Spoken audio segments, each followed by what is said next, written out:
Greetings, listeners. I'm Dr. Kristen Stahauer, Academic Vice President and Provost for Northwood University. Welcome to our Faculty Spotlight, a podcast aimed at giving our listeners an insider's view into the brilliant minds and expertise of Northwood University's distinguished and passionate faculty members. Over the course of this series, we explore a wide range of topics from business and economics to entrepreneurship and innovation. Each episode features an in-depth conversation with a professor who shares insights, research, and experiences to educate, inspire, and engage our listeners. Today's episode features Dr. Chelsea Butcher, Associate Professor and Curriculum Lead for Natural Sciences and Co-Curriculum Lead for Sustainability Management at Northwood University. Dr. Butcher is here today to discuss our sustainable business practices. Welcome, Chelsea. Thanks for joining us. Thank you so much. What a nice, lovely intro. I'll try to live up to that. Oh my goodness, you more than do that every single day. You're so involved on campus in so many ways. Maybe you could tell us a little bit about yourself and how a scientist fits into a business university. Absolutely. I grew up a short distance away in Gratiot County, Ithaca specifically. I am a scientist by trade. I went to Alma College with a bachelor in biology, CMU with a master's in conservation biology, and then I went off to Fordham University in New York to get my PhD. But people often ask me, you're a scientist, why are you at a business school? And I actually love being a scientist at a business school. I grew up around business. My grandfather was a business owner. He actually made plastic parts. And so people often think that's interesting as an environmental scientist. But he was actually the first person to teach me tenets of sustainability, specifically social sustainability. So how did he do that? He gave to his employees like they were family, and they gave back to him in the same way. And learning that is business really kept me thinking about business through my degrees and really wanting to apply those degrees to something in business and be impactful doing so. That's really wonderful and inspiring. And you mentioned your PhD, your doctorate from Yes. Fordham University. For our viewers, I'm sure they're interested. What has your research been on? Absolutely. I'm actually an urban ecologist. So I study ecology in urban environments. A lot of people seem to think that cities are not a space for green space. There are no plants, there are no animals, but there are a plethora of them, and they behave somewhat differently in There's urban a whole areas. ecosystem, isn't there? Yeah, absolutely. And so when I decided I wanted to do a PhD in that field, where was I going to go? New York City. And so my research focused on pollen dispersal in these fragmented green spaces, because with the exception of parks like Central Park, all of the green space is very disjunct in an urban matrix. So the behaviors of animals or plants might be a little different there.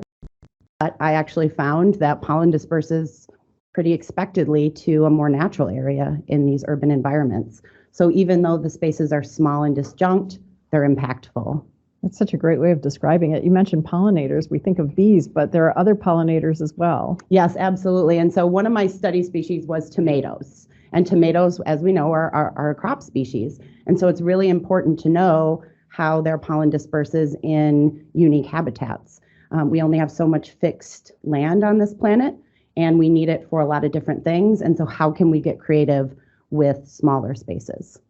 That's great. And really such a timely topic, too, when we think about creating more green spaces, creating forests even in urban areas. I think about our alumnus who has done that down in Detroit, but it's something that it's not either or these days. The view is much more integrated. Yes, absolutely.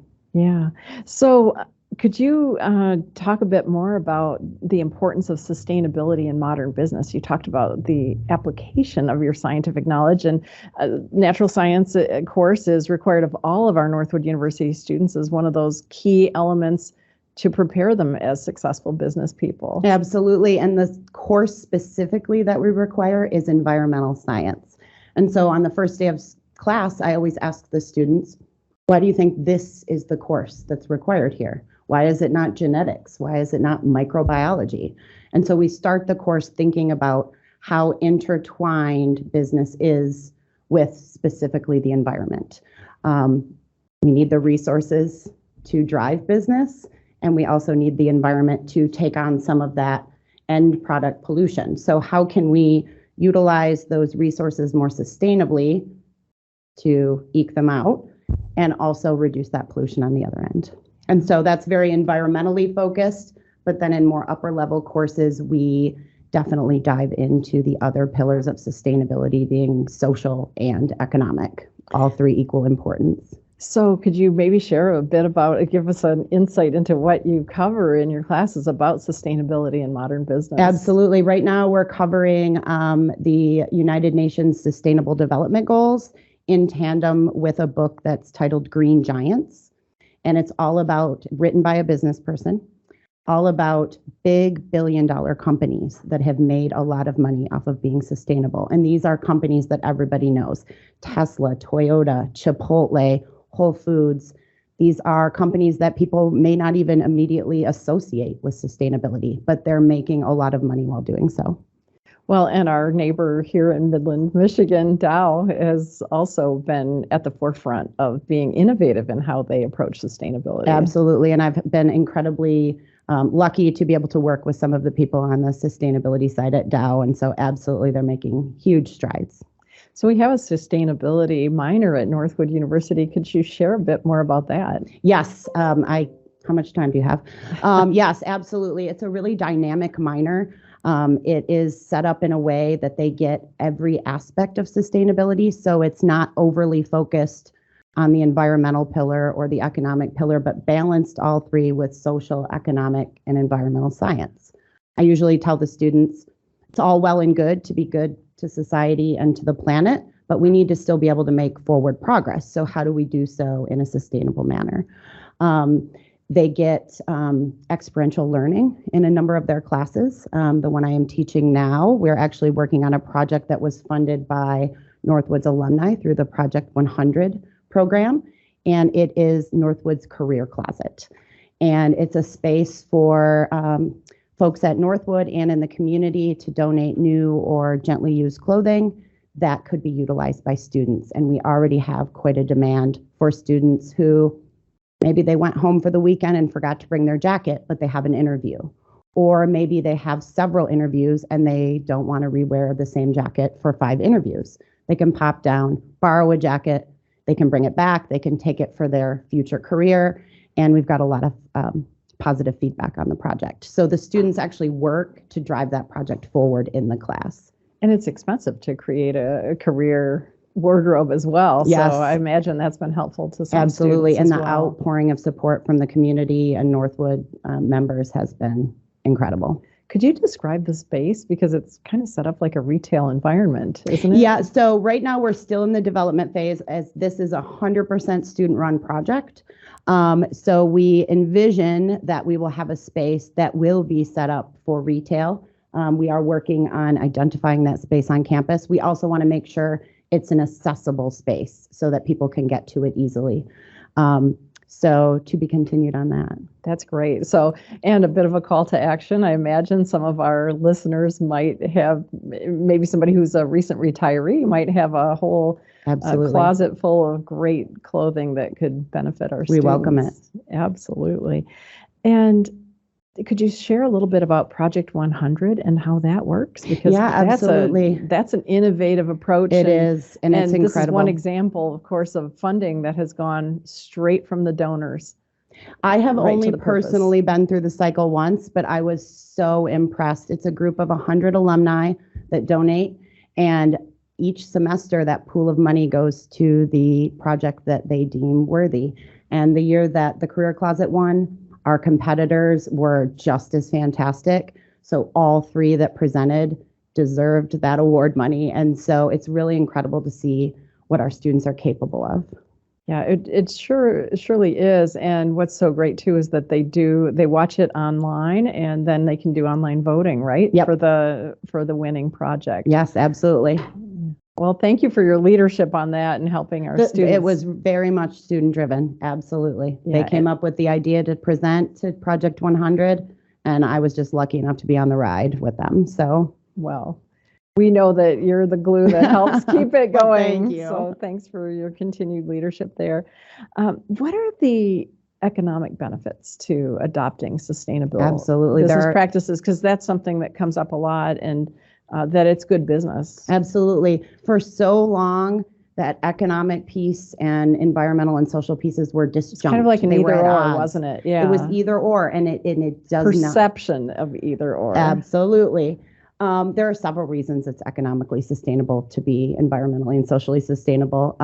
Your customers in the 21st century are demanding it. I just read something that 96% of the top 250 companies are reporting sustainability metrics, and compared to 2000 at about 35%. So there's a reason for that, and the customers want it. There's also a case for saving resources, saves money. I take a page out of Jimmy Green's playbook to say that when you give back to your community gives back to you. So I think in several ways, it's economically beneficial to be both socially and environmentally sustainable, and comes full circle. Absolutely does. Could you tell us what your favorite place is on campus at Northwood University? We have hundreds of acres of campus, and I know you're somebody who appreciates the natural environment. Yeah, so I don't know if everybody knows this, but the Northwood DeVos Graduate School of Management is a LEED certified building, which is a level of sustainable architecture. And part of that LEED certification is a green roof on a part of the building. And I was lucky enough to just be moved in my office to that area. So my favorite part about campus is the green roof, and looking out of my office and being able to go back and talk to the 25-year-old grad student who was really excited about green roofs and urban ecology, and tell her that she's going to get to have an office outside of a green roof. But Northwood is a great campus. It's very natural. I love the smallness of Northwood. It's week 4, and I've already gotten to know each and every one of my students in some capacity. That's not something I would get elsewhere. Well, our students are the beneficiaries of your passion and expertise and leadership. Dr. Chelsea Butcher, thank you for joining us today. Thank you for having me. Do. Absolutely. Thank you so much. You make an impact, you make a difference, as we say, inside and outside the classroom, and we appreciate all that you do. Thank you so much.